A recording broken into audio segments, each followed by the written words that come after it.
Fala galera, como é que vocês estão? Tudo tranquilo? Espero que sim. Então, no vídeo de hoje eu vim fazer um vídeo diferente e trazer a minha lista pessoal dos 10 melhores jogos da história do Brasileirão de pontos corridos. Sendo assim, bora pro vídeo! Opa, você já se inscreveu no canal? Você tem o sininho ativado aí para receber as notificações dos próximos vídeos? Não? Então faz isso, pô! Dá um like, compartilha também o vídeo com algum conhecido, com um amigo, com o pessoal que gosta de futebol aí, que você conhece. E se inscreva também no canal, ative o sininho e bora pro vídeo! Nessa lista de hoje eu gostaria de avisar que eu pretendo ser um pouco breve para falar em relação aos jogos, porque meu objetivo é justamente você procurar para assistir os melhores momentos, assistir os lances desses jogos, e isso vai se aplicar para a maioria deles. E no primeiro lugar vocês vão entender o porquê. Para começar aqui o vídeo, eu gostaria já de mencionar dois jogos que foram muito importantes, que marcaram muito, mas que acabaram não conseguindo entrar na lista. São esses os jogos Flamengo e Vasco pelo Campeonato Brasileiro de 2019 e Inter e Flamengo pelo Campeonato Brasileiro de 2021, quando o time de Renato Gaúcho enfrenta o Inter no Beira-Rio, um jogo cheio de oportunidades. Mas em relação a esses dois, ao 4x4 e ao 2x1, eu não vou me alongar muito, pois eles não estão na lista e isso só prolongaria mais o vídeo. Mas esses definitivamente são jogos que vale a pena se assistir. Para abrir a nossa lista, com o 10º colocado, temos aqui um jogo Palmeiras 4, Grêmio 3.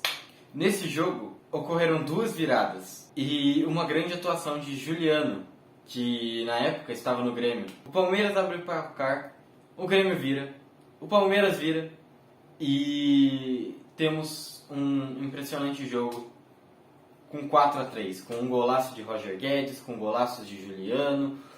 Basicamente todos os gols do Grêmio foram golaços e várias oportunidades de ambos os lados. Então por isso ficamos com esse 10º lugar. No 9º lugar, nós temos um jogo do Campeonato Brasileiro de 2012 entre dois dos grandes times da época. O Galo recebeu o Fluminense e acabou ganhando por 3x2 em um jogo em que Ronaldinho fez mágicas inacreditáveis e o Fluminense teve no Diego Cavalieri uma das maiores fortalezas já vistas no futebol. O goleiro pegou tudo e mais um pouco. E mesmo assim, o tricolor acabou perdendo o jogo por 3x2. O jogo foi um prato cheio de oportunidades. O Atlético Mineiro desperdiçou diversas chances, além de grandíssimas defesas do Cavalieri. E o Fluminense, muito eficiente. Teve poucas chances, mas logo marcou 2 gols. E o Atlético Mineiro consegue a virada e, assim, se manter no páreo da briga pelo título, que no final do campeonato acabou com o Fluminense. Esse confronto também foi marcado pelo reencontro de grandes amigos que haviam atuado juntos no Barcelona, Ronaldinho e Deco. Então, Atlético Mineiro 3, Fluminense 2, no Campeonato Brasileiro de 2012, fica na nossa 9ª colocação. No nosso 8º lugar, vamos falar de um clássico paulista, São Paulo e Santos. E o Santos, já gostaria de avisar aqui, vai marcar presença na nossa lista, pois, como teve recentemente, principalmente na era dos pontos corridos, vários times fortes, acabou protagonizando vários dos grandes jogos de todo esse período. Foi um clássico no Campeonato Brasileiro de 2010, em que o São Paulo, que contava com nomes como Lucas, Rogério Ceni e Dagoberto, acabou aplicando um 4x3 em cima do Santos, recém-campeão da Copa do Brasil, com Neymar, Ganso e todo aquele timaço que um ano depois viria a ser campeão da Libertadores. Em um jogo muito parelho, em que o placar se desenhava para terminar 3x3, no final do segundo tempo, o São Paulo consegue um gol de escanteio e ganha o jogo por 4x3 em cima do Santos.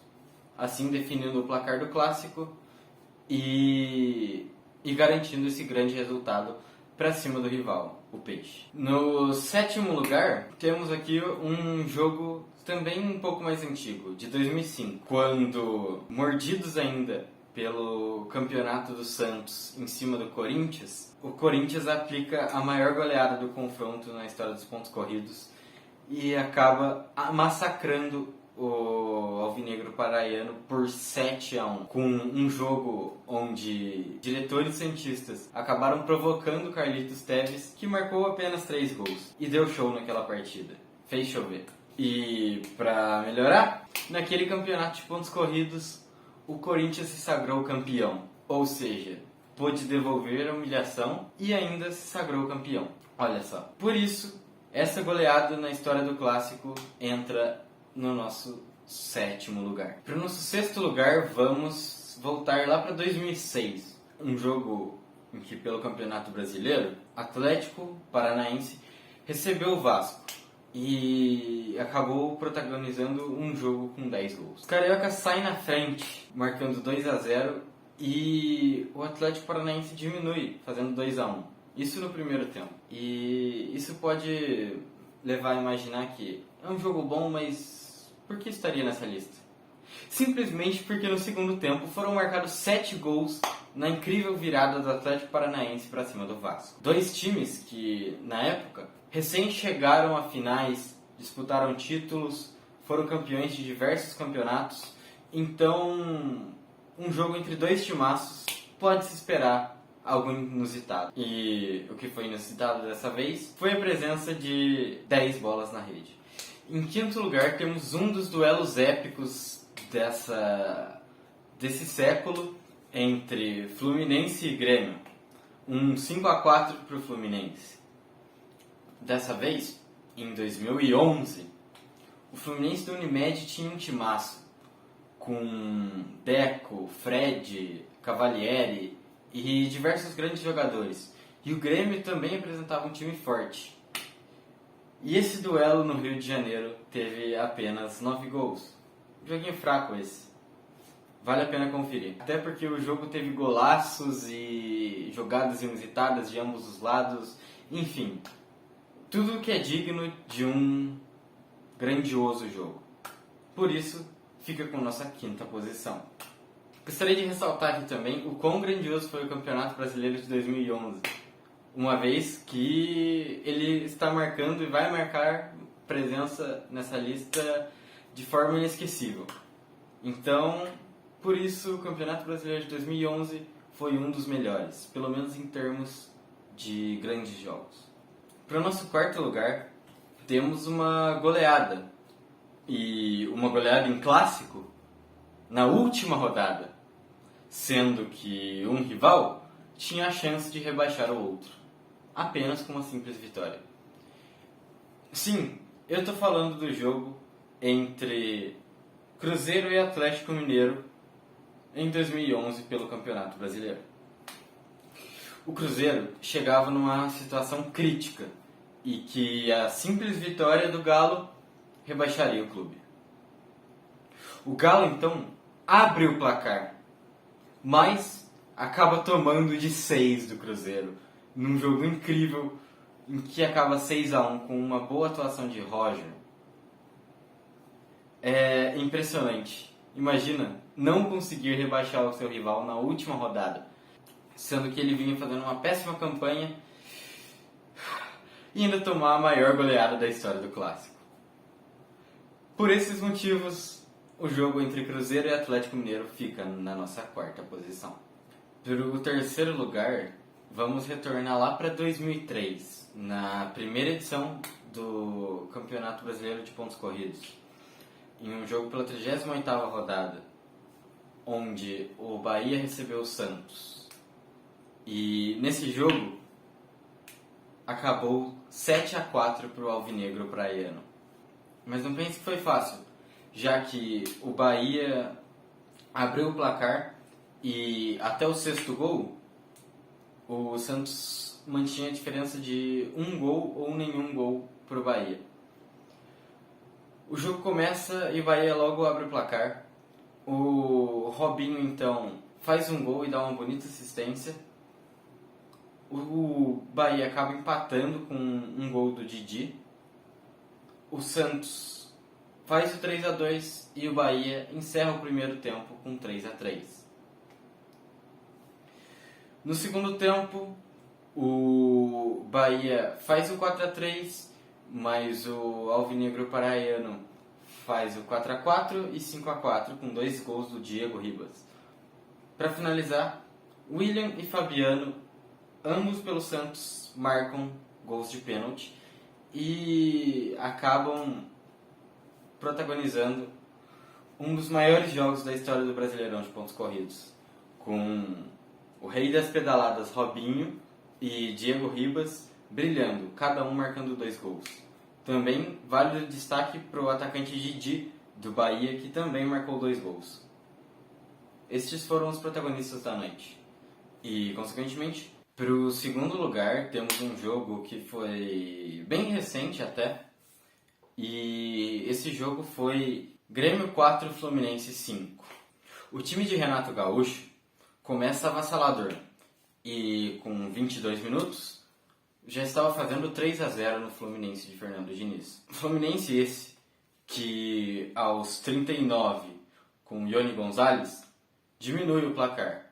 E 2 minutos depois, Matheus Ferraz faz o 2-0. Faz o segundo gol. Passamos então para o segundo tempo, onde o Fluminense consegue uma ótima virada com gols de Luciano e Pedro, fazendo então o 4-3. O Grêmio, já perto dos minutos finais, consegue empatar com uma bola de cabeça do Kahneman, fazendo os números de 4-4. Mas no último lance do jogo, Ione Gonzalez acerta um belíssimo voleio para decretar a virada do Fluminense e também a vitória do time do Fernando Diniz em um dos jogos mais frenéticos que tivemos nos últimos tempos. Então, para esse primeiro lugar, eu me sinto na obrigação de dissecar esse jogo, que teve um golaço que ganhou o prêmio Puskás, um golaço por baixo da barreira, um hat-trick do Ronaldinho, Neymar participando de 4 gols do Santos, um pênalti perdido, o gol mais perdido que eu já vi ao vivo, e diversos outros lances plásticos, lances de perigos e chances criadas. Então, como não falar desse jogo? Então, eu sinceramente acredito que aqui no primeiro lugar eu não tenha nem que dizer qual jogo é, certo? Claro que eu tô falando de Flamengo e Santos. Um jogo que trazia de um lado Ronaldinho Gaúcho, um dos melhores talentos que o Brasil produziu até então, e Neymar, que naquela época era a joia de mais renome, de mais potencial no futebol brasileiro. Os dois frente a frente, como se fosse até mesmo um confronto de gerações, de grandes jogadores, de grandes dribladores. Para começar, logo aos 5 minutos do primeiro tempo, a primeira oportunidade de gol do jogo vem com Borges. Depois de uma boa jogada trabalhada ali com o Neymar descola um lançamento por cima de parte da defesa do Flamengo e Borges já abre o placar, 1-0 aos 5 minutos de jogo. Então, o Flamengo se lança para o ataque, cria 2, 3 chances boas para empatar o jogo, 2 com o Ronaldinho e uma com o Thiago Neves, mas que não se concretizam e o jogo se mantém em 1-0. Até que, aos 15 minutos, o Neymar consegue uma escapada pelo lado direito do campo, infiltra na área e tenta encobrir o goleiro Felipe, que faz uma ótima defesa, mas essa bola sobra de volta para o Neymar, e Neymar, como uma visão impressionante que ele tem, consegue dar uma puxeta nessa bola, quase que um passe de bicicleta, e entrega essa bola açucarada pro Borges fazer o segundo gol. Ou seja, 15 minutos, Santos 2, Flamengo 0. Por volta dos 20 minutos do primeiro tempo, acontece um dos gols mais perdidos da história. Cruzamento vindo do lado direito do campo, por parte do Flamengo, e David encosta com a perna direita na bola, não consegue direcionar para o gol, considerando que estava sem goleiro, encosta com a perna esquerda e acaba mandando para fora. Ele fura e ele perde o gol. Então, o Flamengo perde uma grande oportunidade de reduzir esse placar, porque o Santos criou duas grandes chances e essas duas chances foram convertidas. E o Flamengo não estava conseguindo converter essas chances. O jogo continua se desenrolando, até que, aos 25 minutos, como diria o narrador do jogo em questão, Neymar começa a levitar para cima da defesa do Flamengo. Tabela com alguns jogadores do Santos, consegue um ou dois dribles, até que chega na entrada da área do Flamengo, consegue dar um drible da vaca, porque na realidade eu nem sei explicar direito se aquilo realmente foi um drible da vaca, mas consegue dar um lindo drible para cima do Ronaldo Angelim, puxando de uma perna para outra, bola para um lado, ele para outro. E pouco antes da marcação chegar, ele consegue encobrir o goleiro Felipe para marcar o 3-0 para o Santos logo aos 25 do primeiro tempo. Nesse ponto, quase qualquer torcedor do Flamengo pode ter pensado: nossa, o jogo está perdido agora, é segurar para não tomar mais. Mas não foi a postura dos jogadores e nem do Vanderlei Luxemburgo, que era o técnico do Flamengo na ocasião. Luxemburgo manda o time todo para frente e aos 28 minutos do primeiro tempo, vem um cruzamento pelo lado direito e o Ronaldinho, numa falha bizonha do goleiro Rafael dos Santos, consegue diminuir o placar. 3-1 para o Santos. 28 minutos. Logo então, aos 31, o Flamengo continua essa pressão e, oriundo de outro cruzamento, Thiago Neves consegue uma boa cabeçada para fazer o 3-2. E então aumentar as expectativas do Flamengo naquele jogo que parecia inicialmente perdido. Mas como nem tudo são flores e nenhuma tática é perfeita, com essa pressão do Flamengo na frente, eles cedem espaço atrás para o Neymar arrancar pela esquerda, adentrar a área do Flamengo até que o Williams o derruba e o juiz marca corretamente pênalti para o Santos. Nisso, Elano pega a bola e vai para a cobrança. Ele tenta uma cavadinha, algo que ninguém ali entendeu direito. O goleiro Felipe consegue pegar o pênalti e, para debochar da cara do Elano, ele sai fazendo embaixadinhas. O jogo prossegue e, dessa forma, o Flamengo descola um escanteio pelo lado esquerdo. E, oriundo desse escanteio, veio o terceiro gol. David, que tinha perdido aquele gol anteriormente, agora faz um bonito gol de cabeça para empatar o placar. Flamengo 3, Santos 3. Tudo isso apenas no primeiro tempo. Então, no segundo tempo, o Santos logo dá a partida. E com 4 minutos, tem uma falta perigosa pelo lado direito, que é cobrada e muito bem cobrada, por sinal, por Elano.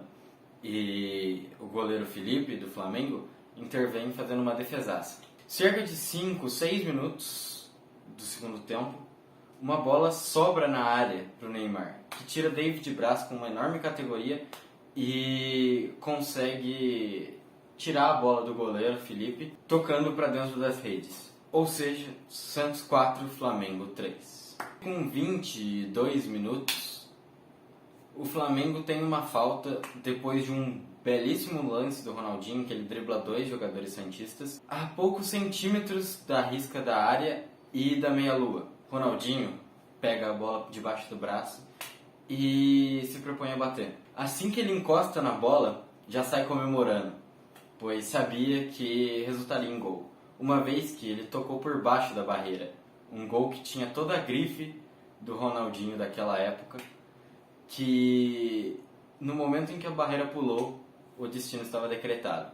O jogo estaria empatado. Então, o Santos descola mais 3 ou 4 chances com o Neymar, todas com ele partindo pela esquerda para cima do David Braz, mas em todas essas chances ele acaba chutando para fora ou chutando um pouco fraco, facilitando a vida do Felipe. E num contra-ataque oriundo de uma dessas chances, aos 35 minutos do segundo tempo, Ronaldinho recebe a bola pela esquerda, tira do goleiro e acaba dando números finais ao jogo. Flamengo 5, Santos 4. Simplesmente o melhor jogo da história de todos os campeonatos de pontos corridos. E com esse jogo que eu me despeço de vocês. Espero que vocês tenham gostado muito desse vídeo. Deu bastante trabalho de procurar e assistir vários jogos memoráveis desde a primeira edição do Brasileirão. Espero que vocês tenham gostado do conteúdo e até o próximo vídeo. Falou!